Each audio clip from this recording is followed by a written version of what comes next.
Hello friends, today we learn what is the debtors and creditors.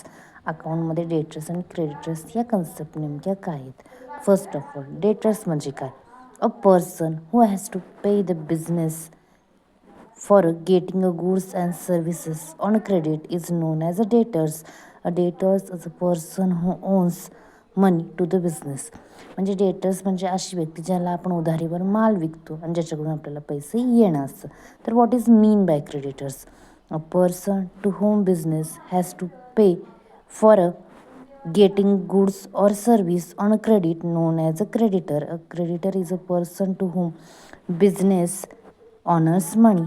Creditor म्हणजे अशी एक व्यक्ती की ज्याच्याकडून आपण उधारीवर माल खरेदी करतो आणि ज्याला आपण पैसे देणं लागतो. या काय डेटर्स आणि क्रेडिट रिलेटेड कन्सेप्ट आहेत. अशाच वेगवेगळ्या कन्सेप्टसाठी चॅनलला लाईक, शेअर आणि सबस्क्राईब करा.